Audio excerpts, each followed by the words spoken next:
فرس کی زین سے بے شک اتر گئے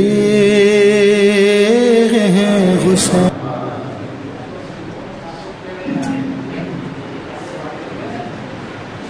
لا حول ولا قوة إلا بالله العلي العظيم.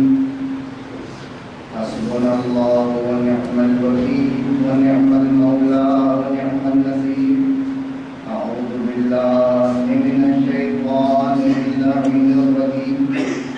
بسم الله الرحمن الرحيم. الحمد لله الذي هدى بقوله ودنا بقوله مانع كل عزيمة وأسل وكاشف كل غنيمة وفضل. أحمده على هواتف كرمه والثوابت نعمه وأؤمن به أفضل الباريا واستهديه قريبا هاديا وأتوكل عليه كافيا ناصرا. ثم الصلاة والسلام والتحية والإكرام على نبينا ومولانا أبي القاسم محمد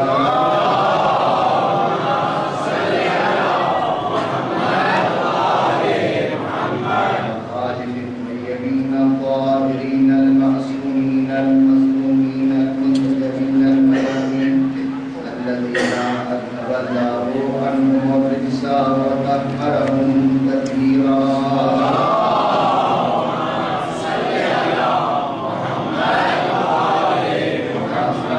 على بقية الله في الأرضين ولعنة دائمة على أعدائهم أجمعين من الآن إلى قيام يوم الدين. أما بعد فقد قال سبحانه وتعالى في محكم كتابه المجيد. أعوذ بالله من الشيطان الرجيم. هو الذي أرسل رسوله بالهدى ودين الحق ليظهره على الدين كله ولو كره المشركون. وقال تبارك وتعالى بسم الله الرحمن الرحيم. تنزل الملائكة والروح فيها بإذن ربهم من كل أمر سلام هي حتى مطلع الفجر.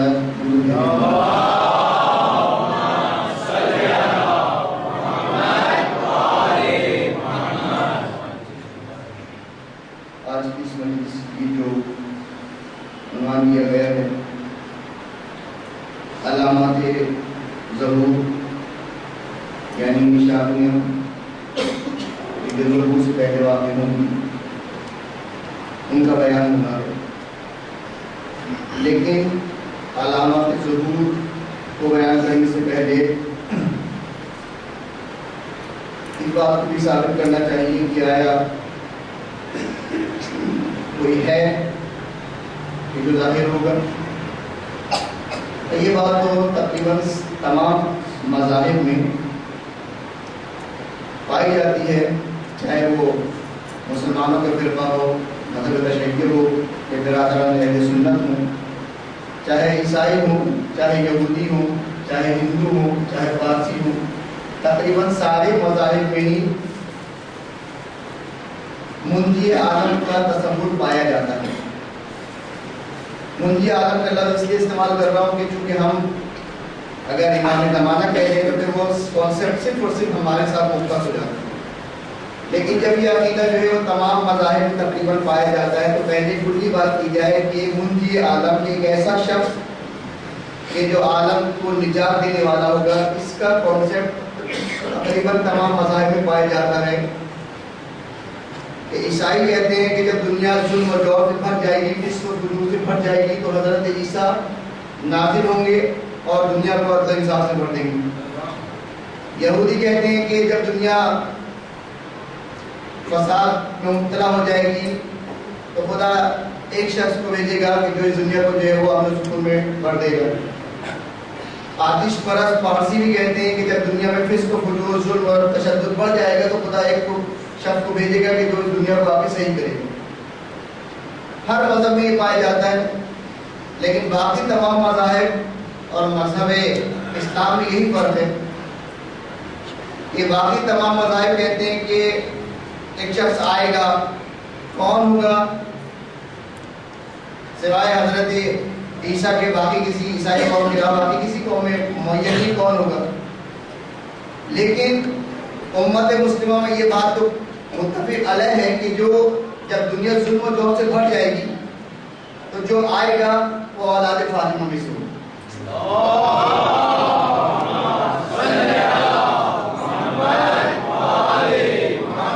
ہم میں اور ہمارے برادران اہل سنت میں یہی فرق ہے کہ مانتے تو وہ بھی یہی ہیں کہ جو آئے گا آخری آنے والا وہ اولاد فاطمہ میں سے ہوگا، بس ہمارے اور ان کے عقیدے میں یہ فرق ہے کہ ہم کہتے ہیں کہ وہ سن 255 ہجری میں پیدا ہو چکا ہے، پردہ غیبت میں ہے، اب خدا کب ان کو اذن دے گا کہ وہ ظاہر ہو جائیں، یہ ہمارا کانسیپٹ ہے۔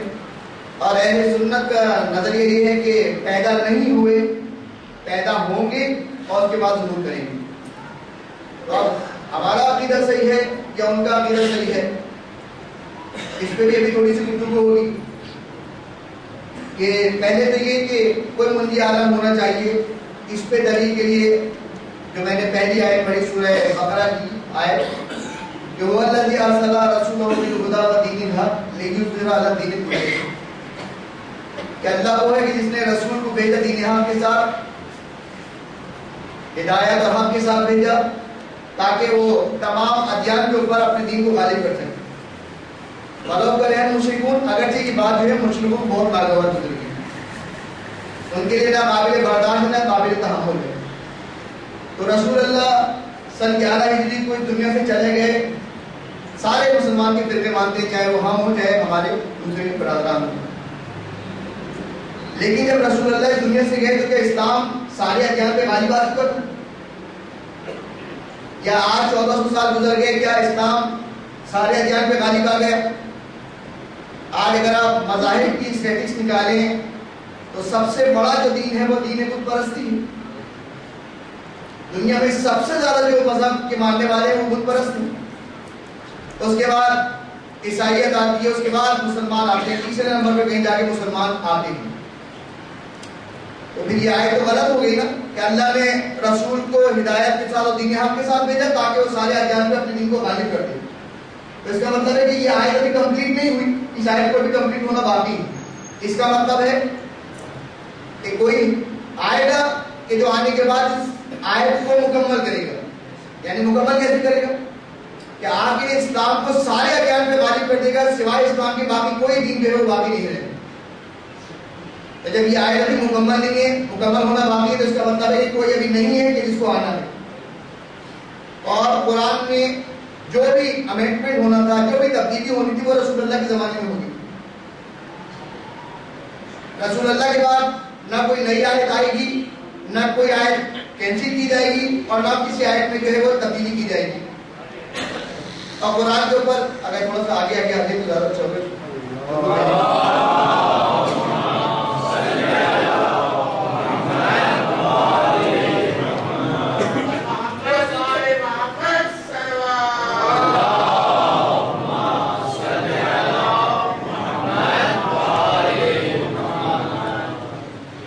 جو بھی تبدیلی ہونی تھی وہ رسول اللہ کے زمانے میں ہوگی، اس کے بعد اب قیامت تک قرآن میں کوئی تبدیلی نہیں ہوگی، کوئی ناسخ منسوخ آیت نہیں ہوگی، جیسا قرآن رسول اللہ کے زمانے میں نازل ہو قیامت تک ویسا باقی رہے۔ اور اس کی تصدیق خود قرآن میں خدا نے خود بیان کر دی کہ انا نحن نزلنا الذکر وانا لہ لحافظون، کہ ہم نے اس ذکر کو نازل کیا ہے اور ہم ہی اس کی جو ہے حفاظت کرنے والے ہیں، یعنی کوئی تبدیلی نہیں ہوگی، جو ہو چکی وہ ہو چکی۔ رسول اللہ 28 سفر کو دنیا سے گئے، یہ بقول ہمارے برادران اہل سنت کے 12 ربیع الاول آپ کا وصال ہوا، چاہے 18 کو ہو چاہے 12 کو ہو، سن 11 ہجری میں آپ دنیا سے چلے گئے۔ اور ان کے جانے کے بعد اب یہ آیت باقی ہے کہ انا نحن نزلنا الذکر، کہ ہم نے اس ذکر کو نازل کیا اور ہم اس کی حفاظت کریں گے، کوئی تبدیلی نہیں ہو سکتی، حتیٰ ایک نقطہ بھی آگے پیچھے نہیں کیا جا سکتا، زیر زبر بھی کوئی آگے پیچھے نہیں کر سکتا۔ تو جب قرآن قیامت تک کے آنے والے کے لیے ہدایت ہے کہ اقیموا الصلاۃ، کہ نماز کو قائم کرو، رسول اللہ کے زمانے میں حکم تھا، رسول اللہ کے جانے کے بعد بھی ہے۔ کوئی مسلمان یہ کہے کہ نماز نہیں چھوڑ سکتا کہ رسول اللہ کے زمانے میں تو نماز پڑھنے کو کہا گیا تھا، لیکن رسول اللہ کے بعد نماز کی کوئی ضرورت نہیں۔ رسول اللہ کے زمانے میں شراب پینا حرام تھا، قرآن نے کہا رسول اللہ کے جانے کے بعد شراب حلال ہو جائے گی، کوئی مسلمان نہیں کہتے. گانا اس زمانے میں حرام تھا سننا، آج بھی حرام ہے، کوئی یہ نہیں کہہ رہے کہ رسول اللہ کے زمانے میں تھا اب نہیں. تو اس کا مطلب کیا ہوا کہ جو قرآن نے حکم الہی بیان کر دیے وہ قیامت تک کے لیے باقی ہے. تو قرآن تو کہہ رہے ہیں نا کہ جو میں نے دوسری آیت پڑھی سورہ قدر کی کہ تنزل الملائکۃ والروح فیہا، کہ شب قدر کیا ہے کہ اس دن اس رات میں جو ہے ملائکہ اور روح جو ہے اپنے پروردگار سے تمام امور کو لے کے اترتے ہیں. تو رسول اللہ کے جانے کے بعد یہ آیت منسوخ ہو گئی. سارے مسلمان کہیں گے منسوخ نہیں ہوئی. تو اس کا مطلب ہے ملائکہ اترتے ہیں، تو ملائکہ رسول کے زمانے میں کس کو اترتے تھے؟ تو سارے مسلمان متفق ہو گئے کہیں گے کہ اللہ کے رسول کو اترتے تھے. تو اگر رسول اللہ چلے گئے آیت منسوخ نہیں ہوئی. یہ میں دلیل لا رہا ہوں اس لیے کہ ہم جو کہتے ہیں کہ امام زمانہ کا وجود ہے، پیدا ہو چکے باقی ہیں، جو کہتے ہیں کہ نہیں پیدا ہوں گے، جو کہتے ہیں کہ پیدا ہوں گے منجی عالم پیدا ہوگا. تو بتاؤ اس سورہ کا اظہار کا کیا کریں گے کہ رسول اللہ کے جانے کے بعد یہ آیت منسوخ نہیں ہوئی. رسول اللہ کے زمانے میں شب قدر آتی تھی، ملائکہ اترتے تھے، کس پہ اترتے تھے؟ اللہ کے رسول پر. تو اللہ کے رسول کے جانے کے بعد یہ آیت کینسل نہیں ہوئی، یہ سورہ منسوخ نہیں ہوئی. تو آج یہ ملائکہ اتر رہے تو کہاں اتر رہے؟ رسول اللہ تو جا چکے. تو یہ بات ماننی پڑے گی عقلاً کہ رسول اللہ کے جانے کے بعد کوئی ایسا ہے کہ آج بھی ملائکہ جو ہے اس کے اوپر اترتے ہیں اور سارے سال کا امر لے کے آتے ہیں، کس کو زندگی ملنی ہے، کس کو موت ملنی ہے، کس کو مال ملنا ہے، کس کو فاقہ ملنا ہے، کس کو اولاد ملنی ہے. تو یہ سارے حکم جو لے کے آتے ہیں کس کے پاس لے کے آتے ہیں؟ تو عقیدہ ہمارا صحیح ہے کہ رسول اللہ کے جانے کے بعد رسول اللہ کی اولاد میں سے ایک ابھی ایسا باقی ہے کہ رسول اللہ کے جانے کے بعد بھی ملائکہ شب قدر میں نازل ہوتے ہیں اس کے اوپر، اور سارے سال کے امر اور حکم جو ہے اس کے اوپر نازل کیا جاتا ہے. کہ جس کو ہم کہتے ہیں کہ یوسف زہرا، قائم آل محمد، حجت ابن حسن، امام زمان.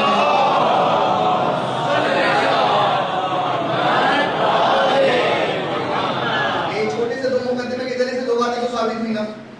ایک تو یہ کہ کوئی آئے گا، یہ تو آپ یقینی ہوگی نا. قرآن کہہ رہا ہے کہ ابھی دین مکمل نہیں ہوا، دین مکمل ہونا باقی ہے. اس کا مطلب ہے کہ کوئی آئے گا جو دین کو مکمل کرے. تو یہ تو آنے والا ہے. آیا اس کا دنیا میں وجود ہے یا ابھی اس کا وجود نہیں ہے، بعد میں وجود ہوگا؟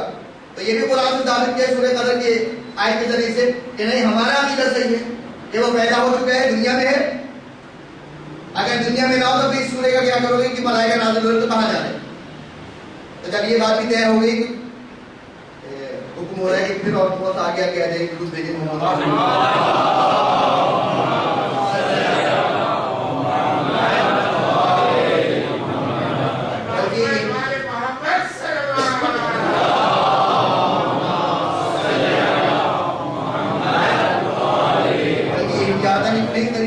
بار بار نہ کہنا پڑے کیونکہ مجھے جو ٹائم دیا گیا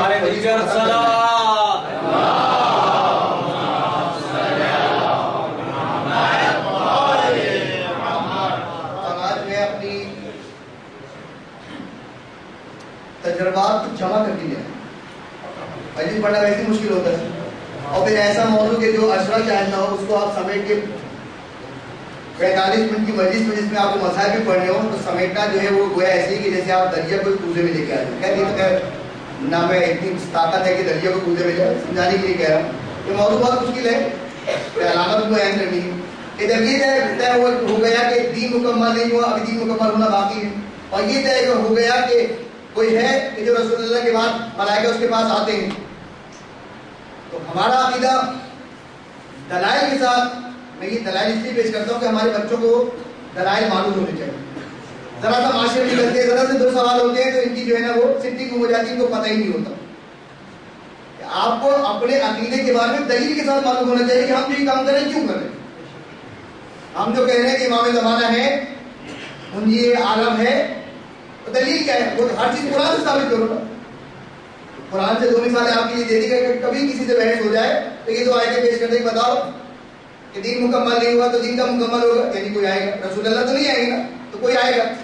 اور ملائکہ اور جو حکم خدا کو لے کے آتے ہیں تو کس پہ لے کے آتے ہیں؟ تو ہمارا عقیدہ قرآن کی روشنی میں بالکل صحیح ثابت ہے کہ وہ اولاد فاطمہ میں سے ایک جو آئے گا، اور آئے گا ایسا نہیں کہ ابھی نہیں ہے دنیا میں، نہیں، کا وجود بھی دنیا میں ہے. یہاں تک تو یہ بات ثابت ہوئی ہے. آئے گا جس کا ہم انتظار کر رہے ہیں، اس کا اتنا ثواب ہے، اتنا ثواب ہے، اتنا ثواب ہے کہ انتظار الفرج ہے افضل العبادہ. یہ روایت رسول اللہ سے بھی ہے، مولا کائنات سے بھی ہے، تقریباً سارے ائمہ سے. علامات ظہور کے سلسلے میں رسول خدا سے لے کے جو ہے وہ امام حسن عسکری علیہ الصلوۃ والسلام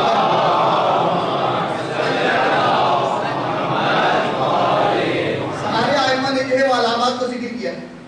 اور یہ ایک ایسا موضوع ہے کہ جس میں ہمیں اہل سنت کا بھی کثرت سے روایتیں ملتی ہیں. جب آنے والا آئے گا تو آنے سے پہلے کیا حالات ہوں گے، کیا زمانہ ہوگا، کس طرح کی واقعات ہوں گے، انہیں کو کہا جاتا ہے کہ علامات ظہور، یعنی وہ انڈیکیشن، وہ تبدیلیاں کہ جو آپ کے ظہور سے پہلے واقع ہوں گی، ان کو احادیث میں بیان کیا گیا ہے. علامات دو قسم کی ہیں. ایک علامات تو وہ ہے کہ جو حتمی ہے. 5 علامتیں ایسی ہیں کہ جو حتمی ہیں. حتمی وہ ہے کہ جو وہ جب تک نہیں ہوں گی امام کو ظہور نہیں ہوگا. اب کچھ علامتیں ہوں گی جو غیر حتمی. حتمی جو 5 علامتیں ان کو بیان نہیں کروں گا میں کہ حتمی جو 5 علامتیں وہ کیا ہے کہ ظہور امام سے پہلے جو ہے وہ صاعقہ، آسمان سے ایک آواز بلند ہوگی کہ جسے ہر شخص سنے گا. سفیانی کا خروج ہوگا، دجال آئے گا، مکہ اور مدینہ کے درمیان جو زمین ہے بیضا وہ دھس جائے گی. اور سب سے جو میں علامت 5 ذکر کر رہا ہوں یہ وہ علامت ہے کہ اس کے بعد اور ظہور امام میں 10 سے 15 دن سے زیادہ کا فاصلہ نہیں ہوگا. وہ کون سی علامت ہے کہ رکن و مقام کے درمیان جو ہے سید حسنی کا قتل ہوگا. یہ اتنی مسلم. باقی جو 4 چیزیں ہیں ان میں ان کے بارے میں یہ نہیں کہا کہ اس کے بعد کب امام آئیں گے، لیکن یہ 5ویں جو علامت ہے حتمی علامتوں میں سے کہ جو جب تک نہیں ہوگی امام کا ظہور نہیں ہوگا. رکن و مقام کے درمیان جو ہے وہ سید حسنی کا قتل ہوگا. اس سید حسنی کے قتل کے بعد 15 دن کے اندر جو ہے وہ امام زمانہ کا ظہور ہو جائے گا. تو یہ 5 علامتیں جو وہ ہیں کہ جو حتمی ہوں گی، اس جب تک کہ یہ نہیں ہوں گی امام کا ظہور نہیں ہوگا. لیکن اس کے علاوہ غیر حتمی علامتیں جو ہے بہت زیادہ ہیں. یہ جیسے میں آپ کے سامنے یہ کتاب لے کے آیا ہوں، خالی اس کے اندر جو ہے وہ ظہور امام سے پہلے 250 علامتیں ہیں. اچھا، غیر حتمی علامتوں میں بھی غیر حتمی کا مطلب ہے کہ ضروری نہیں کہ واقع ہوں، کیونکہ حتمی کے مقابلے میں حتمی وہ کہ جو ضرور ہوں گی، ان کے بغیر امام کا ظہور نہیں ہوگا. غیر حتمی وہ ہے کہ جو ضروری نہیں کہ ہو جائے، اور یہ بھی ضروری نہیں کہ جب وہ علامتیں ہو جائیں تو امام کا ظہور ہو جائے. ہو سکتا ہے علامتیں واقع نہ ہو سکتا ہے علامتیں واقع ہو لیکن امام کا ظہور نہ ہو. یہ غیر حتمی علامتیں بہت زیادہ ہیں. مثلا آخری زمانے میں جو ہے وہ قتل زیادہ ہوگا. آخری زمانے میں شیعوں کے درمیان بڑا شدید اختلافات ہوں گے. جیسے آج کل ہو رہے، کوئی ماتمدار ہے، کوئی مرجعیت کے منکر ہے، کوئی تقلید کے حمایت میں ہے، کوئی علم اٹھانے میں جھگڑا کر رہا ہے، کوئی دلجنا نکالنے میں جھگڑا کر رہا ہے، کوئی تابوت سے مانگنے کو انکار کر رہا ہے. تو اس قسم کے کتنے ہی یہ کیا ہے، یہ غیر حتمی علامتوں میں سے. یہ جو غیر حتمی علامتیں ہوں گی ضروری نہیں کہ یہ ہو جائے، لیکن اگر ہو بھی جائیں گی تب بھی ضروری نہیں کہ امام کا ظہور ہو جائے. لیکن جو 5 علامتیں یہ جب ہوں گی تو اس کے بعد یقینی ہے کہ امام کا ظہور ہو جائے گا. اب میں ایک روایت جو رسول خدا سے صلی اللہ علیہ وسلم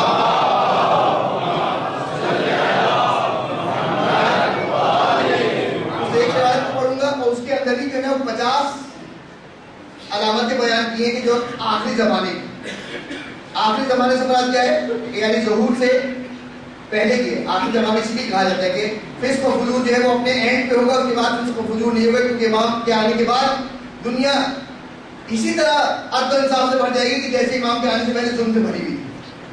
تو اسی ایک روایت کے اندر جو ہے وہ 50 علامتیں ذکر ہیں. روایت کو پڑھنے سے پہلے میں ایک چھوٹا سا مقدمہ ہمیشہ پڑھتا ہوں کہ جب بھی علامات کے عنوان سے جو گفتگو کی جاتی ہے نا، جیسے علامات مومن، تو یہ علامات مومن جب بیان کی جاتی ہے تو خالی علامات سننا فائدہ مند نہیں، روایات سننا، سن کے خوش ہونا، کیونکہ یہ تو اتنا دلچسپ موضوع ہے کہ اس کو اگر پڑھا جائے تو مومن بڑے شوق سے سنتے ہیں. آخری زمانے میں کیا ہوگا، کیونکہ انسان کی فطرت ہے نا جستجو کرنے کی، کھوج لگانے کی، کہ آخر کیا ہوگا، اس وقت کیا ہوگا، ہم اگر ہوں گے تو کیسی حالت ہوگی، مومنین کیسے ہوں گے، بڑا شوق سے سنتے ہیں. لیکن خالی سننا یہ فائدہ مند نہیں. روایت کو میں ہمیشہ یہ کہتا ہوں کہ روایات کو جب بھی انسان سنے، چاہے وہ صفات مومنین کی ہو یا علامات ظہور ہو یا کوئی بھی ایسی روایت کی جس کے اندر جو تعمیری باتیں کی جا رہی ہوں، تو روایات کو مثل آئینہ دیکھیں آپ. یہ جیسے شیشے پہ آپ جاتے ہیں نا، صبح صبح اٹھ کے جب منہ ہاتھ دھوتے ہیں آفس جانے کے لیے، اسکول جانے کے لیے، شیشے کے قریب آتے ہیں تو آپ شیشہ نہیں دیکھ رہے ہوتے، آئینہ نہیں دیکھ رہے ہوتے، بلکہ آئینے کے اندر اپنے چہرے کو دیکھ رہے ہوتے. بال صحیح بنے گے، چہرے پہ کہیں کوئی نشان تو نہیں پڑا ہوا. اگر آپ آئینہ دیکھنا شروع کر دیں تو آپ کو نہیں پتا ہوگا کہ آپ کا ٹوتھ پیسٹ آپ کے ہونٹ پہ لگا ہوا، آپ کو نہیں پتا ہوگا کہ آپ کے بالوں کا جو ہے وہ کنگھی ہوئی ہے یا نہیں ہوئی ہے. آج کل تو فیشن ایسا کنگھی نہ کرو تو لوگ زیادہ پسند ہوتے ہیں. لیکن میں ان لوگوں کی بات کریں کہ جو ابھی تک سوفسٹیکیٹڈ فیشن کرتے ہیں، معتبانہ فیشن کرتے ہیں، کہ اگر شیشے کو دیکھو گا، شیشے کو دیکھو گے تو اپنے کوئی پتہ ہی نہیں چلیں گے. شیشہ بڑا خوبصورت ہے، لیکن جو شیشے کے اندر اپنے آپ کو دیکھتا ہے اسے شیشے کے بارے میں پتہ بھی نہیں ہوتا. آپ اس سے مجھے بتایا شیشہ کیسا تھا، مجھے کیا پتا، میں تو شیشے میں اپنے آپ کو دیکھ رہا تھا. جب بھی کوئی روایت پڑھی جائے علامات کے عنوان سے تو شیشے والی مثال کو اپنے سامنے رکھیں کہ اس کے اندر دیکھیں میں کیسا ہوں. یہ علامات جو بیان ہونی کہ میرے اندر تو نہیں. مومن کی جب علامات پڑھی جاتی تو مومن اتنا مسکرا کے سننا ہوتا ہے اور دل میں کہہ رہا ہوتا ہے تو ساری علامات میرے اندر. وہ سمجھتا ہے کہ جو بیان ہو رہا ہے دوسرے کے لیے بیان ہو رہا ہے، حالانکہ ایسا نہیں ہے. کہ جب صفات علامات مومن بیان ہو تو اپنے اندر دیکھو کہ مومن کی تمہارے اندر کتنی علامتیں پائی جاتی ہیں. چیک اینڈ بیلنس رکھو تب فائدہ ہوگا، ورنہ سننا اللہ نے دکان اسی لیے دی ہے نا، اور دونوں میں سراغ دیا ہے کہ یہاں سے سنو یہاں سے نکالو. اگر یہ کان اسی لیے استعمال ہو رہا تو کوئی فائدہ نہیں. لیکن اگر یہ کان اس لیے دیا گیا ہے کہ دو کانوں کے درمیان دماغ ہے تاکہ یہاں سے بھی سنو یہاں سے بھی سنو اور یہاں پہ صرف کرو تو فائدہ مند ہے. یہ جو علامتیں بیان کی جا رہی ہیں آج، یہ علامتیں جو ہیں وہ آج کی روایت جو میں پڑھوں گا ایسا لگتا ہے کہ اللہ کے رسول ہمارے سامنے کھڑے ہوئے ہیں اور آج کا ماحول اور معاشرہ دیکھتے اس کے بعد کہہ رہے کہ دیکھو یہ ہوگا، دیکھو یہ ہوگا، دیکھو یہ ہوگا. علامات سننے کے بعد اگرچہ ٹائم تو بالکل ہی نہیں لگ رہا کہ بچے گا، لیکن میں شاید مسائل چھوٹے کر دوں لیکن بات پوری مکمل کر کے جاؤں. کہ علامت بیان ہوگی، علامت جب بیان ہوگی تو ہمیں کیا کرنا ہے. میں علامات بیان کر کے چلا جاؤں کہ یہ آخری زمانے کی علامتیں اور آپ نے بھی سن لی تو اس کا فائدہ کیا ہوگا. اب جب علامات ایسی حالات ایسے تو ہمیں کیا کرنا ہے. ابھی جب آپ حالات سنیں گے، ان حالات کو سننے کے بعد کیا مومن اپنا دروازہ بند کر کے بیٹھے گھر سے باہر نکلنا چھوڑ دے؟ ایک طریقہ تو یہ ہے کہ موجودہ حالات سے بچنے کا ایک طریقہ یہ کہ اپنے گھر کے دروازے بند کر کے بیٹھ جاؤ.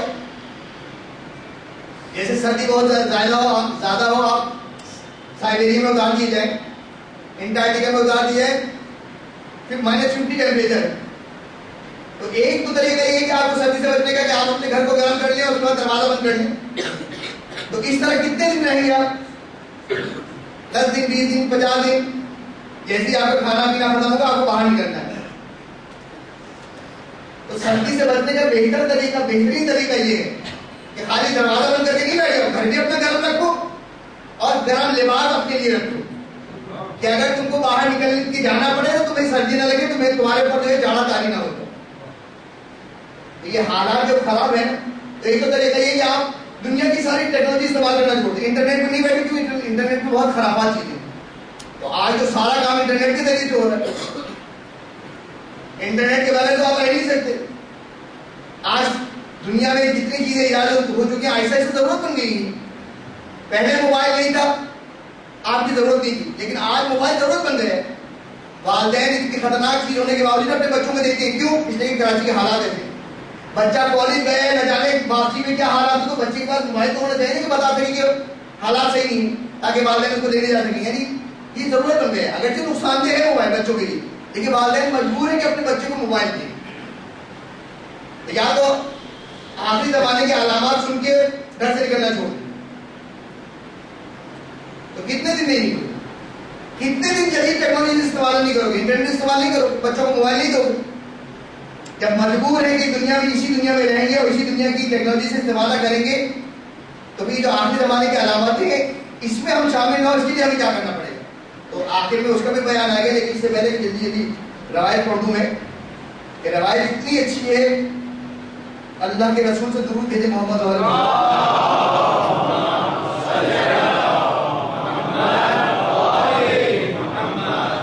یہ حدیث بھی اللہ کے رسول کا بیان کر رہے ہیں. ابن عباس اللہ کے رسول نے یہ حدیث کو نقل کر رہے ہیں اور یہ رسول حدیث کا بیان کر رہے ہیں. اس کے اندر 250 علامتیں ذکر ہیں اس کتاب کے اندر، اور 250 علامتوں کے اندر جو ہے وہ غیر حتمی علامتوں میں سے بہت ساری علامتیں کہ جیسے یہ سعودی عرب کا بادشاہ عبداللہ جو ہے اس کے بارے میں کہ آخری بادشاہ جو یہ ہوگا. آج کل جو موت و زندگی دن گزار رہے ہیں انشاءاللہ وہاں سے نجات نہ ہوگا. ایک تو ہم نے روایت یہ ہے کہ یہ آخری ہوگا. شام کے جو حالات چل رہے ہیں اس کا بیان بھی اس کے اندر موجود ہے کہ شام کے اندر ایسے حالات ہو جائیں گے. یہ ساری اس کے علاوہ بہت ساری علامتیں ہیں کہ اگر خالی اسی کو بیان کرنا شروع کر دیا جائے تو 10 مجلسیں بھی کم پڑ جائیں. لیکن جو میں آخری ایک روایت کو لے کے آیا ہوں یہ خاص اس لیے لے کے آیا ہوں. یہ دیکھیں یہ روایت اللہ کے رسول کا بیان کر رہے ہیں. ابن عباس کہہ رہے ہیں کہ جب ہم لوگ حجۃ الوداع کے لیے گئے یعنی رسول اللہ اپنا آخری حج میں جس کے بعد اللہ کے رسول نے کہا کہ من کنت مولا فہذا علی مولا، یعنی یہ اس والے حج میں اللہ کے رسول گئے ہیں. اور ابن عباس کہتے ہیں کہ اللہ کے رسول جو ہے وہ خانہ کعبہ کو پکڑے ہوئے. اللہ کے رسول خانہ کعبہ کو نہ بھی پکڑے اور کوئی بات کہہ دے تو بات غلط نہیں ہو سکتی.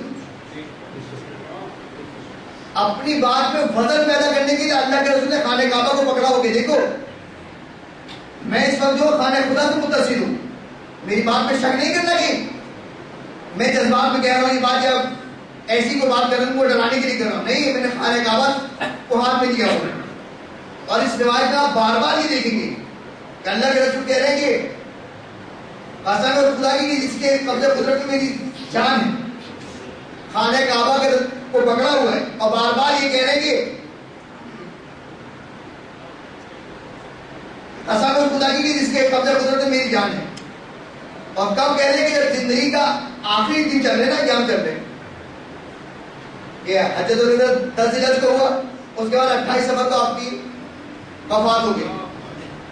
تو اس آخری دنوں میں اتنی اہم بات جو کر رہے ہیں مطلب کتنی اہم تھی یہ امت کے لیے کہ اللہ کے رسول نے جو ہے وہ خانہ کعبہ سے نکلتے کیونکہ آخری اعلان کرنے والے ہیں نا غدیر قوم میں، اس سے پہلے اپنے ماننے والوں کو بتا رہے کہ دیکھو ایسے حالات آئیں گے یہ سن لو، اور اس کے بعد جو میں اب آخری اعلان کرنے والا ہوں نا ان سارے فسادات سے بچنے کے لیے یہی مرکز اور یہی محور ہے.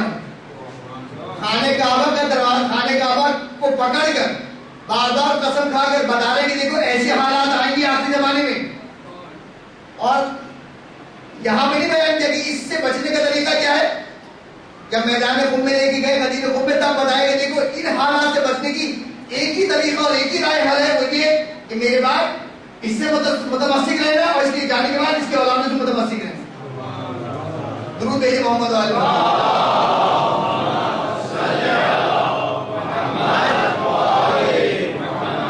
کہ اللہ کے رسول کہتے ہیں کہ اللہ اخبرکم باشتراط الساعۃ، سوال کر رہے ہیں کہ کیا میں تم کو خبر دوں آخری زمانے کی. تو ابن عباس نقل کرتے ہیں کہ رسول اللہ کے سب سے قریب جو کھڑے ہوئے تھے نا وہ سلمان فارسی. حضرت سلمان فارسی نے کہا کہ بھلا یا رسول اللہ، ہاں اللہ کے رسول بیان کریں آخری زمانے کے حالات جو ہمیں بیان کریں. تو اللہ کے رسول اس روایت کے اندر 50 چیزیں بیان کر رہے ہیں. یقیناً اس سے کہیں زیادہ جو ہے وہ علامات ہی ہیں کہ جو باقی ائمہ کے ذریعے سے بھی آئی ہیں. دوسری روایت میں جو بلاغہ کے اندر بھی ہیں سارے ائمہ سے، لیکن اللہ کے رسول جو اتنی علامتوں میں سے 50 کو بیان کر رہے ہیں اس کا مطلب ہے کہ یہ 50 جو ہیں وہ باقی علامتوں سے کہیں زیادہ اہم ہیں. کہ اللہ کے رسول باقی ان سب کو چھوڑ کے ان 50 کی طرف انڈیکیٹ کر رہے ہیں، اشارہ کر رہے ہیں کہ دیکھو یہ ایسا نہ ہو کہ یہ ان چیزوں میں تم مبتلا ہو. اگر تم ان چیزوں میں مبتلا ہو تو دیکھو تمہارا آخری میں حشر کیا ہونے والا ہے. کہا کہ کیا میں تمہیں خبر دوں آخری زمانے کی، آخری زمانے میں کیا ہو کیسے حالات ہوں گے. ابن عباس کہتے ہیں کہ اللہ کے رسول کے سب سے قریب جو ہے وہ ابن عباس سلمان فارسی تھے. کہا ہاں اللہ کے رسول خبر دیجیے. بھلا یا رسول اللہ، تو اللہ کے رسول نے کہا کہ اِنَّ مِنْ اشْتِرَاطِ الْقِیَامَةِ، یہ دیکھو علامت کیا ہے قیامت کی یا آخری زمانے کی، کہ اِذَاعَةُ الصَّلَاةِ، پہلی علامت دیکھیں اللہ کے رسول 50 چیزوں کو بیان کر رہے ہیں. 50 چیزوں میں بھی سب سے پہلے جس چیز کو بیان کر رہے ہیں وہ کیا ہے کہ آخری زمانے کی علامت یہ کہ لوگ نمازوں کو قضا کریں گے. یہ روایت آپ سنتے جائیے اور دیکھیں گے ایسا لگتا ہے کہ اللہ کے رسول ہمارے درمیان کھڑے ہوئے. آج دیکھ لیں ہم کہ نماز آیا نہیں ہوتی، کہ نماز فوت نہیں ہوتی، کتنے لوگ نماز قضا کرتے ہیں. شب بیداری میں ساری رات گزار دیں گے لیکن اے نماز کا وقت آئے گا یہی ماتم کرنے والے جا کے سو جائیں گے. اب یہی بات اگر پڑھتے تو بات ہوتا ہے کہ یہ ضد ماتم ہے، یہ ضد فلانی، یہ ضد فلانی. جبکہ میں نہیں کہی، اللہ کے رسول کہہ رہے ہیں کہ دیکھو قیامت کی علامتوں میں سے کیا ہے، آخری زمانے کی علامتوں میں سے کیا ہے. پہلی علامت یہ کہ لوگ جو ہے وہ نمازوں کو فوت کرنا شروع کر دیں گے، ضائع کرنا شروع کر دیں گے، قضا کرنا شروع کر دیں گے. اور دوسری علامت کیا ہے وہ اتباع و شہوات، کہ لوگ جو ہے نا وہ شہوت کی اتباع شروع کر دیں گے. لفظ شہوت جو ہے ہمارے اردو میں ہمیشہ سیکس کے معنی میں استعمال ہوتا ہے. جب بھی کہا جائے اردو میں کہا جائے نا یہ آدمی بڑا شہوت پرست ہے تو لوگوں کا ذہن جاتا ہے دوسری طرف. جبکہ شہوت کے معنی خالی اس معنی میں نہیں کہ جس معنی میں ہمارا ذہن ڈائیورٹ ہو جاتا ہے. شہوت کا معنی اشتہا، طلب. اسی لیے عربی میں شہوت کا معنی بہت، شہوت کا لفظ کئی جگہ استعمال ہوتا ہے. شہوت الدولت، دولت کا شہوت طلبگار، کھانے کی شہوت، دولت کی شہوت، شہرت کی شہوت، نمود و نمائی کی شہوت. یعنی شہوت کیا ہے؟ ہر وہ چیز مانا کیا ہے کہ طلب کرنا، زیادہ اشتہا ہونا، اسے کہتے ہیں شہوت. تو اللہ کے رسول کیا کہہ رہے ہیں کہ دوسری علامت کیا ہے؟ اتباع شہوات، یہ لوگ شہوت کی اتباع کریں گے. آج آپ دیکھ لیں کہ جو آج کے زمانے میں شہرت کا شہوت مند ہے وہ کتنے پیسے خرچ کرتا ہے اپنی شہرت کی شہوت کو پورا کرنے کے لیے. کیا یہ ہمیں پتہ چل رہے ہیں؟ اس میں آپ کو کتنی بارش مثالیں نظر آ جائیں گی کہ شہرت کے چکر میں کہ میرا نام ہو جائے، دیکھو میں نے مجلس کیسی کی، دیکھو میرا نام ہو جائے میں نے کس کو پڑھایا ہے. یہ کیا شہوت ہے؟ دیکھو میں نے کیسی دیہات بانٹی، دیکھو میں نے کتنی انجمنیں بلائی. یہ کیا ہے؟ یہ شہوت پر. اللہ کے رسول یہی کہہ رہے ہیں کہ آخری زمانے میں جو ہے نا انسان تابع ہو جائے گا اپنی شہوت کے. کسی کو اولاد کی شہوت ہے، کسی کو عورت کی شہوت ہے، کسی کو شہرت کی شہوت ہے، حتیٰ کسی کو عبادت کی شہوت ہے.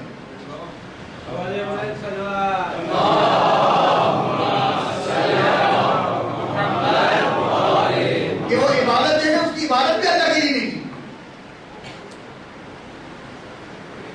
لوگ جو ہے سال میں اتنی مرتبہ زیارت نہیں آتے، میں کتنی مرتبہ جاتا ہوں. اس کا مطلب ہے کہ تیری زیارت نہ امام حسین کے لیے، نہ تمہاری زیارت جو ہے وہ اللہ کے لیے، نہ اللہ کے رسول کے لیے. تمہاری زیارت تمہاری اپنی شہوت کے لیے.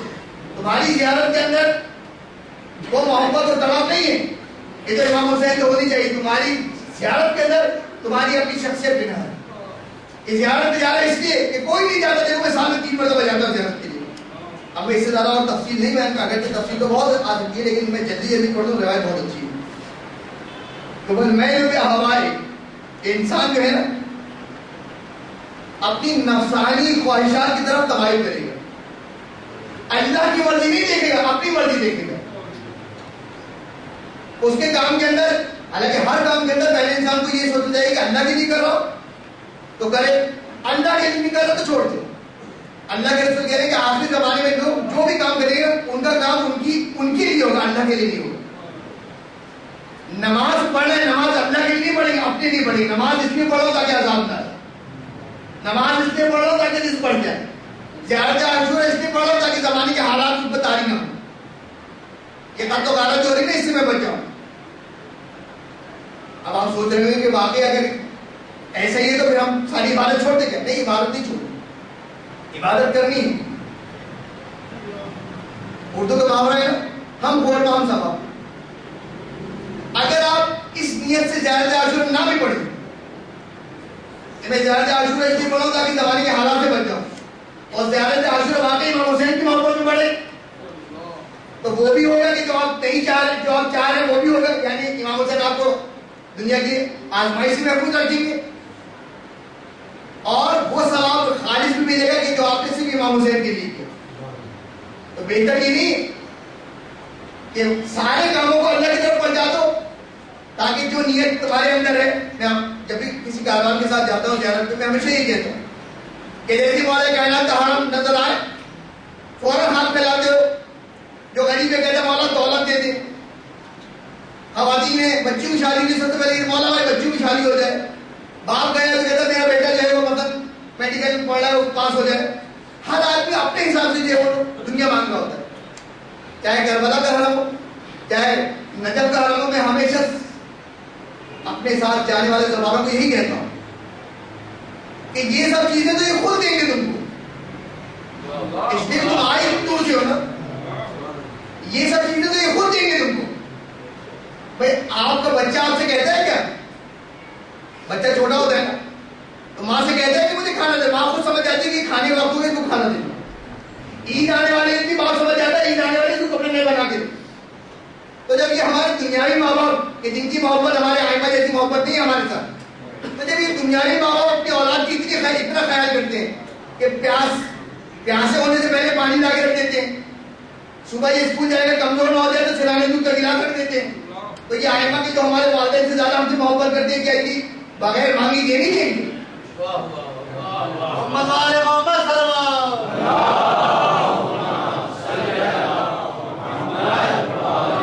میں نے کہا جب یہ تو خود بخود دینے والے ہیں، جیسے آفر میں لکھا ہوتا ہے نا buy one get one free, ایک چیز خریدو دوسری چیز فری مل جاتی ہے۔ آج کل کاروبار میں یہی ہو رہا ہے، شیمپو نہیں بک رہا تھرڈ کلاس ہے تو اس کے ساتھ کوئی چیز لگا دیتے ہیں کہ یہ لو یہ free, buy one get one free. آئمہ کے حرم میں بھی یہی ہے، ایک دعا مانگو باقی تو خود بخود ہو جائے گی۔ اور وہ کیا دعا مانگو، میں نے ہمیشہ یہ کہا کہ دیکھو دنیاوی پریشانی میں کبھی پریشان ہو کے آئمہ سے نہیں مانگو، اس لیے کہ اگر دنیا اہم ہوتی نا تو مولا کے سامنے سلمان کتنی غربت میں گئے، مولا کے سامنے ابو ذر کو دیکھو کیا حالت تھی، مقداد کو دیکھو، آئمہ کے جتنے اصحاب ہیں سارے مالی اعتبار سے اتنے کمزور۔ فضا کو ترس آیا، 3 دن ہو گئے گھر میں کچھ کھانے کو نہیں تھا، فضا کو ترس آیا، مولا مسلح بیٹھے، کہا مولا میں جب ہم چاہے میں شہزادی تھی نا تو رائل فیملی کا یہ طریقہ تھا کہ اپنے اولادوں کو کوئی ہنر سکھاتے تاکہ اگر ان میں برا وقت آئے تو وہ اس ہنر کے ذریعے سے اپنا خرچہ نکال سکے۔ تو میرے خاندان نے مجھے سونا بنانا سکھایا تھا، میں آپ کو سونا بنا کے دیتی ہوں اور بازار میں لے جا کے بیچ دیں تاکہ ان بچوں کے لیے کچھ کھانے کا بندوبست ہو جائے۔ مولا مسلح میں بیٹھے تھے، مولا نے مسلح پلٹا اور کہا فضا نیچے دیکھو، فضا نے نیچے دیکھا سونے چاندی کے باہر جب کہا فضا تم ہماری ظاہری حالت نہیں کیا، تم یہ نہیں سمجھو کہ ہم فقیر ہیں، ہم خدا کی رضا پہ راضی ہیں، اگر خدا کو فقیر رکھنا چاہتے ہیں ہم فقر پہ راضی ہیں، جبکہ سارا اختیار میرے پاس ہے، دنیا کے ساری نعمت سارا کھانا سب کچھ میرے اختیار میں، پانی نمک سب میرے اختیار میں، لیکن اگر خدا مجھے بھوکا دیکھنا چاہتا ہے، میرے بچوں کو بھوکا دیکھنا چاہتا ہے، میں اس پہ راضی ہوں۔ میں اپنے جانے والے سوالوں کو یہی کہتا ہوں کہ دیکھو آئمہ کے پاس جاؤ، وہ مانگو کہ جو آئمہ نے اپنے چاہنے والوں کو دیے۔ سلمان نے آگے کبھی نہیں کہا اللہ کے رسول 3 دن ہو گئے میرے گھر میں آگ نہیں،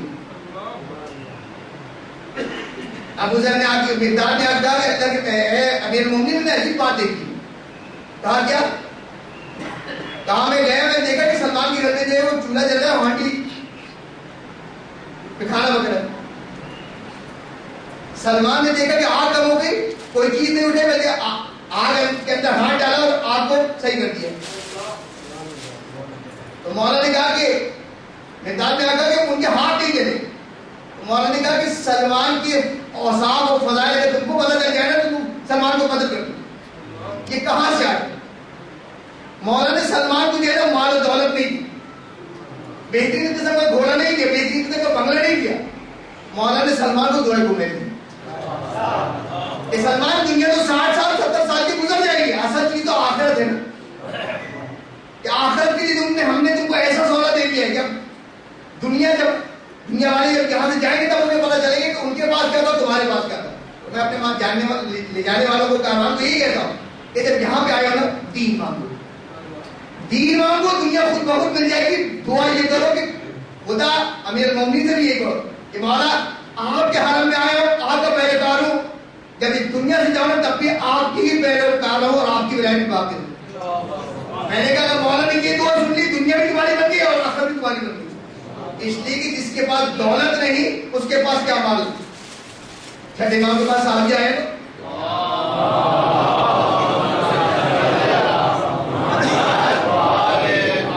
چھٹے امام کے پاس صحابی آئے اور آنے کے بعد کہا کہ فرزند رسول بڑی تندرستی میں گزارا نہیں ہوا. مولا نے کہا کہ اگر تجھے جو ہے وہ کوئی سونے اور چاندی کے پہاڑ دے اور کہہ کے ہماری ولایت سے انکار کر دے تو تو کر دے گا؟ اس نے کہا میں ایسے سونے چاندی کے پہاڑ کو ٹھوکر مار دوں گا، آپ کی ولایت سے ہاتھ نہیں اٹھاؤں گا. امام نے کہا ابھی تو آگے اپنی غربت کرے، دکھڑا رو رہا تھا. اتنا پیسے والے تو ہے کہ سونے چاندی کے پہاڑ کو تو ٹھوکر مارنے کو تیار ہے اور آگے جو ہے غربت کی شکایت کرے. اصل دولت تو یہ ولایت ہی ہے نا. کیا کہ یہ دولت مل گئی تو باقی کون کیا کھویا ہم نے اگر یہ مل گیا، اور اگر یہ نہیں ملی تو ہم نے کیا کھایا. ولایت بات کہاں سے نکلی اور کہاں پہنچ گئی ٹائم کی ساتھ نکل کے پوری روایت باقی اتنی اچھی روایت تھی کہ میں پورا چاہ رہا تھا کہ اس کو پڑھ دوں، لیکن اب سے میرے پاس جو ہے وہ 10 منٹ رہے گا. یہ ولایت اتنی اہم ہے. میں جانے والے زبانوں سے کہتا ہوں کہ یہ دن چل رہے نا بہت زیادہ زبان جاتا. میں اپنے ظاہروں سے یہ کہتا ہوں کہ اب تک تم جا کے دعا کرتے ہو، ایک ایسا کام کرو کہ حسین تمہارے لیے دعا کرتے. دیکھیں ہم جو دعا کرتے ہیں نا یہ دے دے یہ دے دے یہ دے دے یہ دے دے، ہم تو پوری بڑی سیریس لے کے جاتے ہیں. بچوں کی شاید کورس کی کتاب اتنی موٹی نہیں ہوتی جتنی ہماری حاجات کی کتاب موٹی ہوتی. اتنے ہی عریضے لکھ کے لے جاتے ہیں، اتنے ہی ذریع پکڑ کے زیارت تو ایک دفعہ پڑھتے ہیں، اپنی دعائیں 50 مرتبہ مانگتے ہیں. میں نے کہا کہ جو جتنی دعائیں تم مانگتے ہو پتہ نہیں، ویسے تو امام قبول کرتے ہیں لیکن پتہ نہیں قبول کرے نہ کرے. میں نے کہا کہ ایک دفعہ امام حسین تمہارے لیے دعا دیتے تمہاری ساری دعا خدا خود قبول کرے گا. ایسا ہے کہ نہیں؟ اگر امام حسین نہیں مطلب میرے آپ میں کہہ دے دعا کر دے تو میں جو بھی دعا کروں گا خدا کے بارے میں خدا قبول کرے گا. اس لیے کہ حسین نے اس کے حق میں دعا کر دی. روزے قیامت ہوگا نا ہمیشہ رو اللہ پوچھے گا زمان حسینی سے کہ تم نے زیارت کیوں کی، تم زیارت کے لیے کیوں گئے؟ تو زبان کہے گا کہ جو حب الحسین، میں تو حسین کی محبت میں زیارت کرنے گئے. تو اللہ کہے گا اے محمد، اے علی، اے فاطمہ آؤ اور ہاتھ پکڑ کے اس کو جنت میں لے جاؤ. تو امام حسین کی زیارت کر لے تو اللہ کہے گا فرشتوں کے ذریعے سے جنت نہیں بھیجا، اپنے چہیتے نبی اس کے بھائی اور اس کی چہیتی بیٹی کو بلاتا گیا تھا اس کو لے کے جاؤ جنت کے اندر. یعنی کتنا بڑا پروٹوکول ہے. ورنہ ملائکہ کے ذریعے سے بھی کہا جا سکتا تھا نا کہ ان کو لے کے چلے جاؤ. نہیں، ملائکہ کے ذریعے اتنا بڑا اس نے کام کیا ہے کہ ملائکہ ضرور کافی نہیں اس کے لیے اللہ کے رسول کافی. تو اگر یہی ایک کام ایسا کرے کہ اگر حسین ہمارے لیے دعا دے تو یقین کرو باقی ساری دعائیں قبول ہو جائیں گی. اور وہ کیا ہے کہ بس ٹائم بھی ختم ہو گیا، میں پوری روایت نہیں پڑھ پایا. کہ وہ جو پہلی چیز تھی نا جو اللہ کے رسول نے بیان کی، آخری زمانے میں جو ہے نا وہ نماز بہت ہوگی، نماز ظاہر ہوگی، لوگ نماز کو قضا کریں گے. اگر ہم پڑھ رہے ہوں گے تو وہ نماز اس طرح کی نہیں ہوگی کہ جیسے اللہ چاہتا ہے. کہیں وضو غلط ہوگا، کہیں قرات غلط ہوگی. کیونکہ نماز اتنی بڑی عبادت ہے کہ سب سے پہلا جو سوال ہوگا وہ اسی چیز کا ہوگا، ردت فاصلہ قبیلت فاصلہ. اگر نماز قبول کر دی گئی تو ساری عبادت قبول کر دی جائے گی، اگر نماز کو رد کر دیا گیا ساری عبادت رد ہو جائے گی. تو میں نے کہا کہ ایک کام ایسا کرو کہ حسین تمہیں دعا دے. وہ کام کیا ہے؟ وہ کام یہی نماز. کہ حجاج بن مسروق ہے یہ امام حسین کے محسن ہیں. مدینے سے یہ کاروان نکلا ہے کربلا تک، جہاں بھی نماز کا وقت ہوتا تھا حجاج بن مسروق آ کے اذان دیتی تھی. جب روزے عاشور آیا، ظہر کا وقت ہوا تو ایک مرتبہ حجاج بن مسروق نے کہا کہ اے فرزند رسول، جی چاہتا ہے کہ آخری نماز بھی آپ کے ساتھ پڑھیں. امام حسین نے کیا کہا؟ اذکرت الصلاۃ، تم نے نماز کو یاد کیا ہے، جعلک اللہ من المسلمین، خدا تم کو نماز گزاروں میں سے ڈرا دے۔ تو عزیزوں یہ دعا خالی حجاج بن مسروق کے لیے نہیں تھی، یہ دعا ہمارے لیے بھی کہ اگر واقعی نماز کو نماز کی طرف پڑھا اور نماز کو اہمیت دی تو صرف یہ ظہر عاشور کے لیے دعا نہیں تھی، جب بھی انسان کھڑا ہوتا ہے، چاہے صبح کی نماز کے لیے، چاہے ظہر کی نماز کے لیے، جیسے اذان کی آواز سنی نماز کے لیے کھڑا ہوا نا، ایک مرتبہ میرا مولا حسین کہتا ہے کہ اگر تو صلاۃ تم نے نماز کو یاد کیا، پروردگار ہے تم نماز گزاروں میں سے کرا دے، اور اگر ایک مرتبہ میرا مولا حسین کسی کو دعا دے اس کی ساری عبادت، ساری نمازیں سب قبول ہو جائیں گی۔ اس لیے کربلا کے میدان میں مولا حسین نے اپنا سب کچھ دے کے خدا کی رضا خریدی، رضی اللہ عنہ و رضوا عنہ، اللہ ان سے راضی اور یہ اللہ سے راضی۔ عزیزو آسان کام نہیں ہوتا، انسان خود تو سختی برداشت کر لیتا ہے، لیکن اپنے اولاد، اپنے بیوی بچوں کی سختی برداشت نہیں کر پاتا۔ اسی لیے قرآن نے کہا نا کہ والمال والبنون، یہ مال اور اولاد جو نہیں تمہارے امتحان ہے۔ انسان کتنے متقی پرہیزگار ہو، خود روزے رکھ لے گا، لیکن جہاں بیوی بچے بھوکے تڑپتے نظر آئے نا، انسان کا ایمان پر بگڑ جاتا ہے۔ لیکن کربلا کے میدان میں اب سمجھ میں آیا نا فلسفہ کہ امام حسین کربلا کے میدان میں اپنے بیوی بچے لے کے کیوں آئے؟ اس لیے کہ حسین یہ چاہتا تھا کہ جب خدا کی بارگاہ میں جاؤ نا تو پورا کامل ہو کے جاؤ، اپنے سارے امتحان دے کے جاؤ۔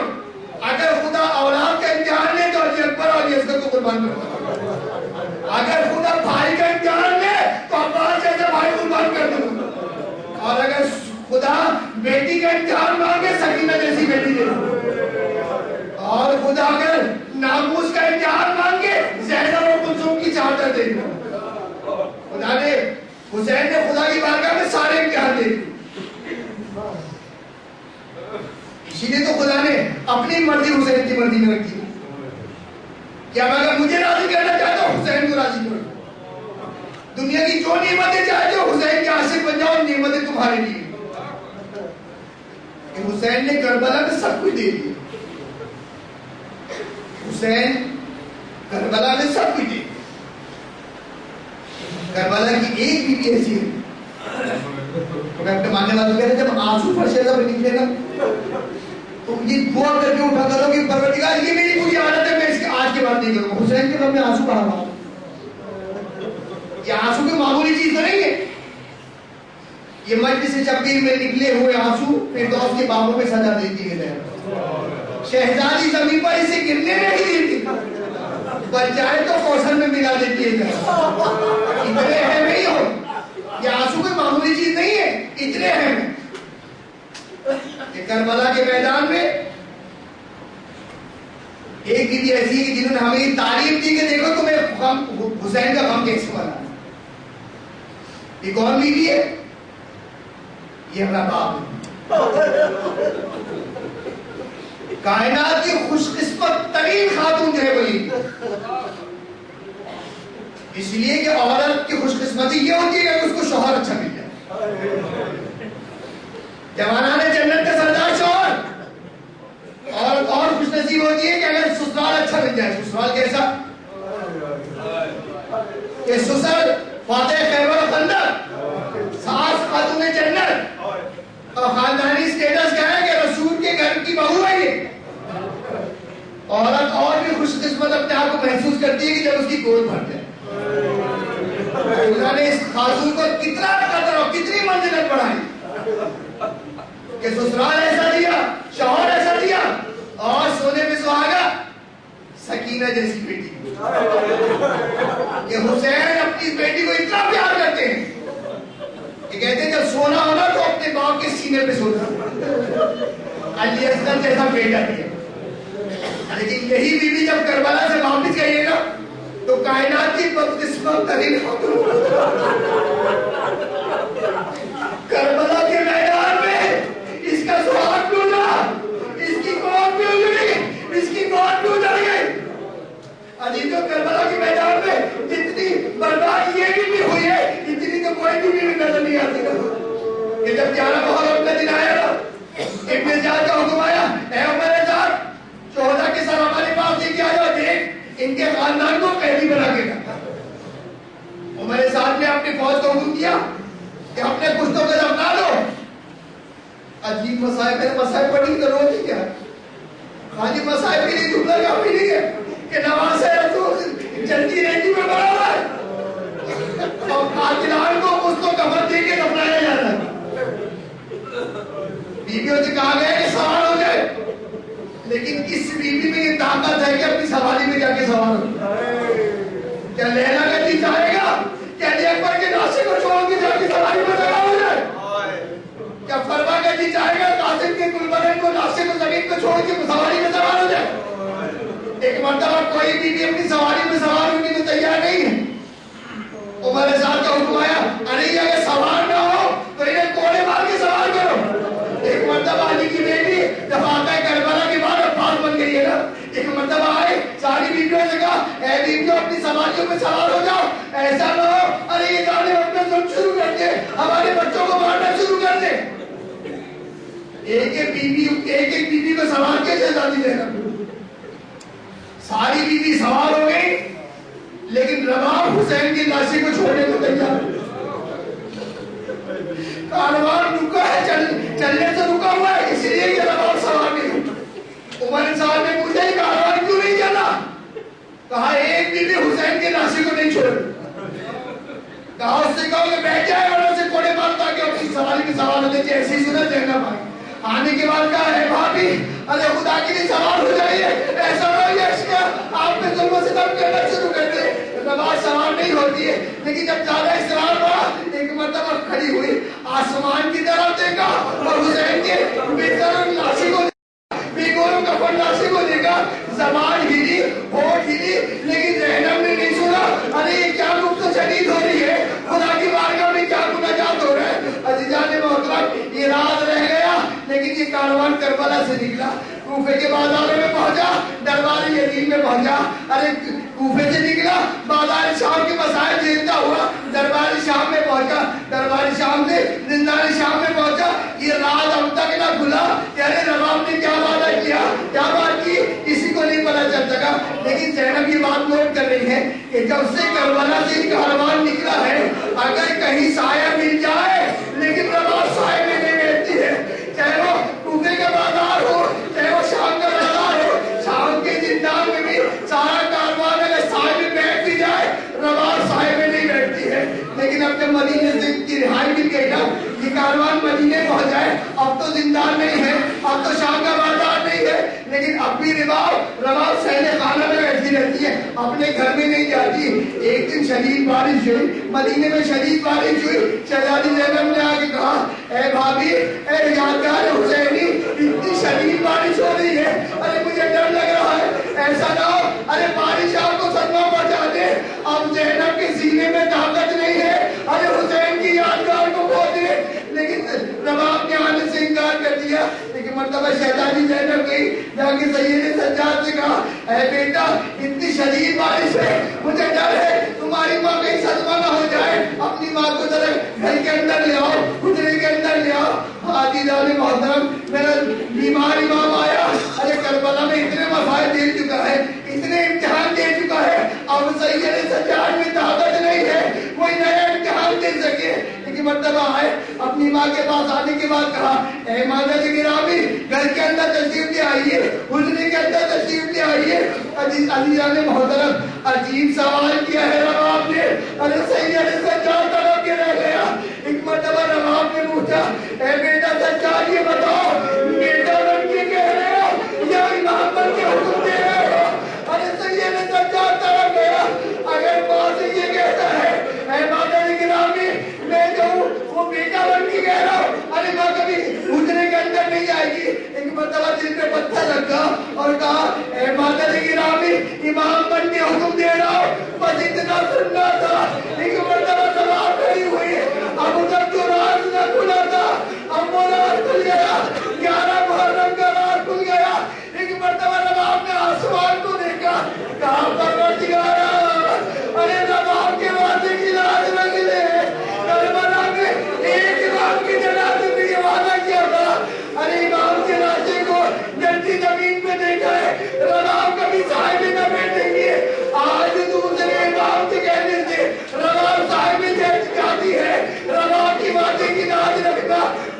اتنا کہنا تھا ارے کہ ہاتھ نیچے نہ آئے.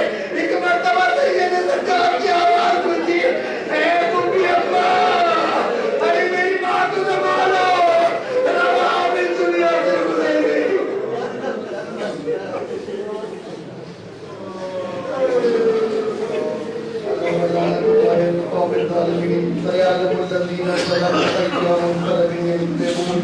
ہمارے ہمارے اس طرح کی بات کو قبول فرما. ہماری ناسوں کو ہمارے جہنم میں جگہ عطا فرما. ہمارے حاضری میں جو بیماری کا فرق کرتے کرنے کا بڑا عاجل عطا فرما. ہمارے میں جو بے اولاد بہن کے لیے ان کو اولاد صالح عطا فرما.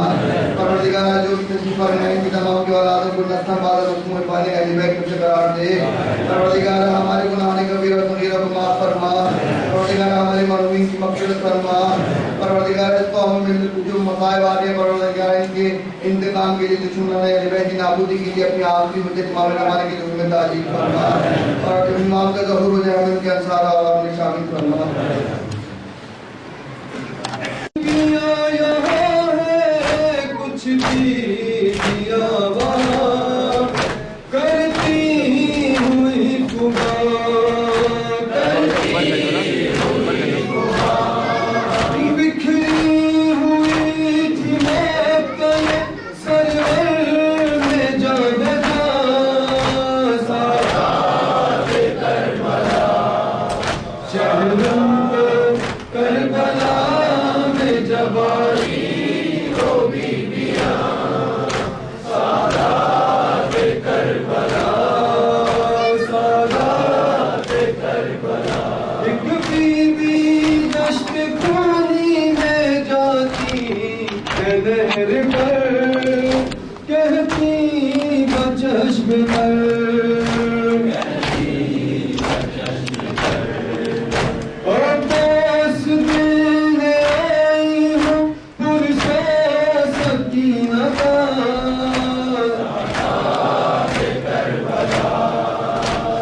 سجا سجا کے کیے ہے فطرت نے نظر زہرا، یہ عشق ماتم سجا سجا کے کیے ہے فطرت نے نظر زہرا، یہ عشق ماتم سجا سجا کے کیے ہے فطرت نے نظر زہرا، یہ عشق ماتم سجا سجا کے زمین پہ شبنم فلک پہ تارے، صدف میں موتی بنا بنا کے کیے ہے فطرت نے نظر زہرا، یہ عشق ماتم سجا سجا کے وہ جن کو بنتے نبی نے پالا، بنتے نبی نے پالا، وہ جن کو بنتے نبی نے پالا، بنتے نبی نے پالا، خود اپنی سیرت میں جن کو ڈالا، بنتے نبی نے پالا، کہاں میں کرتے ہیں وہ اجالا، چراغ خون سے جلا جلا کے کیے ہیں فطرت میں نظر زہرا، یہ عشق ماتم سجا سجا کے جہاں کو پیغام چشم کر دو، پیغام چشم کر دو، اور ایک دامن میں عشق بھر دو، پیغام چشم کر دو، جو دل ہے پاتھر وہ موم کر دو، یہ قصہ غم سنا سنا کے کیے ہیں فطرت میں نظر زہرا، یہ عشق ماتم سجا سجا کے عزائے شبیر کی خبر دو، شبیر کی خبر دو، ہوائے ماتم میں سوز بھر دو، شبیر کی خبر دو، غموں کی یہ آنچ تیز کر دو، ہر اہل دل کو رلا رلا کے کیے ہیں فطرت نے نظر زہرا، یہ عشق ماتم سجا سجا کے خدا کے دین کو سنوارتے ہیں، خدا کے دین کو سنوارتے ہیں، کہاں کو ٹھوکر پہ مارتے ہیں، خدا کے دین کو سنوارتے ہیں، حسین حق کو ابھارتے ہیں، نقوش باطل مٹا مٹا کے کیے ہیں فطرت نے نظر زہرا، یہ عشق ماتم سجا سجا کے سدا یہ ماتم بپا کریں گے، ماتم بپا کریں گے، کام تو ہم کیا کریں گے، ماتم بپا کریں گے، دلوں کو برداشت نہ کریں گے، حسین کا غم منا منا کے کیے ہیں فطرت نے نظر زہرا، یہ عشق ماتم سجا سجا کے جو غم سے دامن بچا رہے ہیں، دامن بچا رہے ہیں، انہیں یہاں ہم بلا رہے ہیں، دامن بچا رہے ہیں، دلوں کی دوری مٹا رہے ہیں، بے بس میں ماتم سجا سجا کے کیے ہیں فطرت نے نظر زہرا، یہ عشق ماتم سجا سجا کے جواں کا غم ہے تو غم نہیں ہے، غم ہے تو غم نہیں ہے، امر ہے غم سر تو غم نہیں ہے، غم ہے تو غم نہیں ہے، اگرچہ اب شے میں دم نہیں ہے،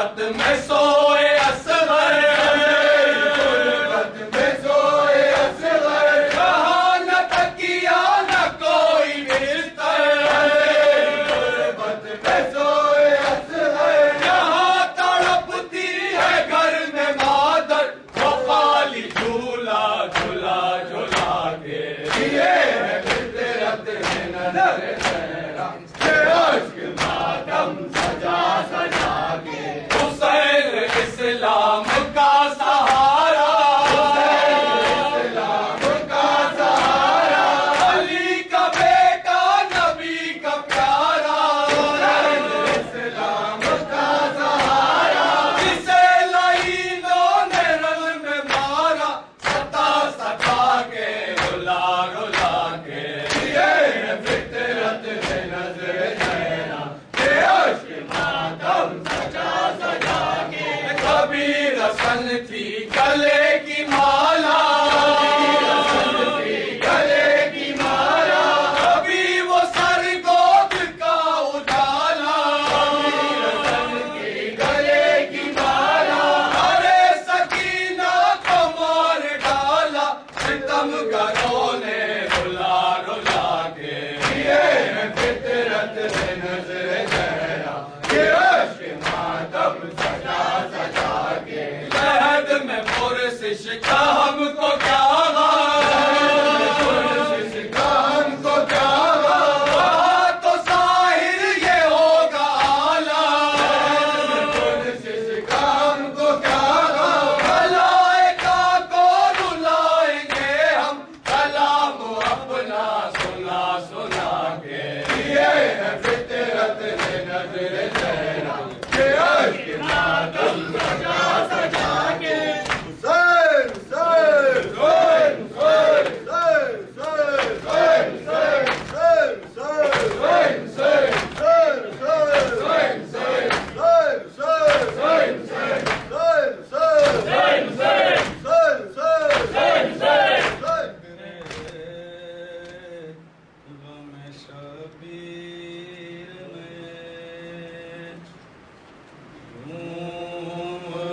گزر جائے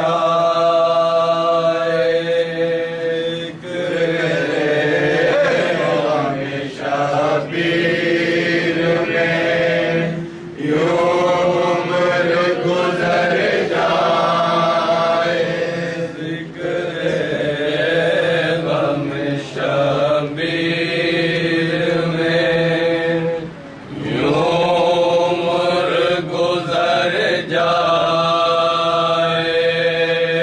ذکر غم شبیر میں یوں عمر گزر جائے رات بسر رو گئے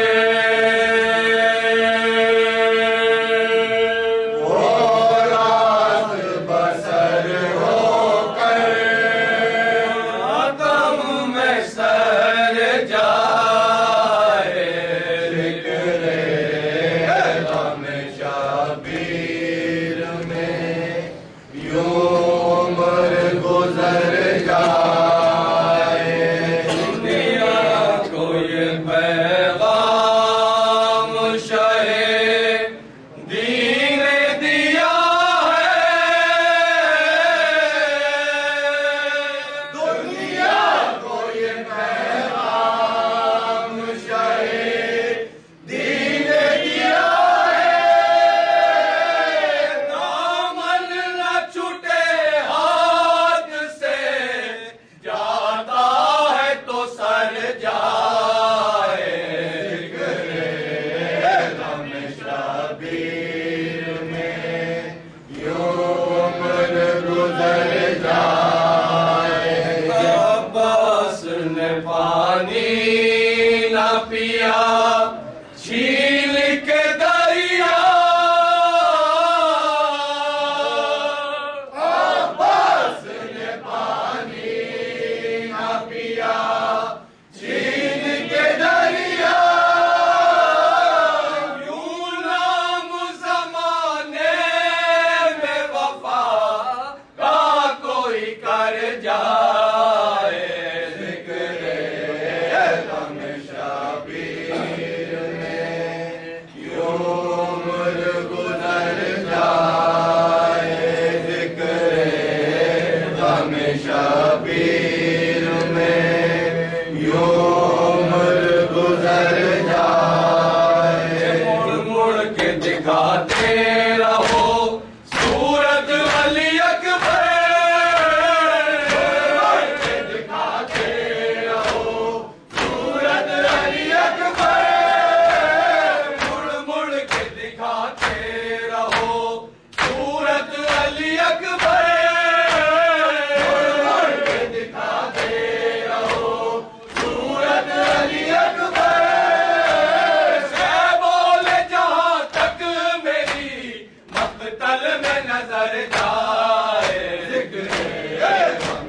شبیر میں عمر گزر جائے ذکر غم شبیر میں عمر گزر جائے ہے اس بات کی نگاہوں میں یہ دنیا اس بات کی نگاہوں میں یہ دنیا مرنے کے لیے جس کا جوان نور نظر جائے ذکر غم شبیر میں عمر گزر جائے ذکر غم شبیر میں عمر گزر جائے سینے سے لگا لیجیے ماں نے کاروں سینے سے لگا لیجیے ماں نے کاروں آواز کہیں سن کے نہ بچہ میرا ڈر جائے غم شبیر میں عمر گزر جائے ذکر غم شبیر میں عمر گزر جائے سونپا ہے تمہیں شاہ نے ماتل میں کہا ہو تمہیں شاہ نے ماتل میں کہا ہو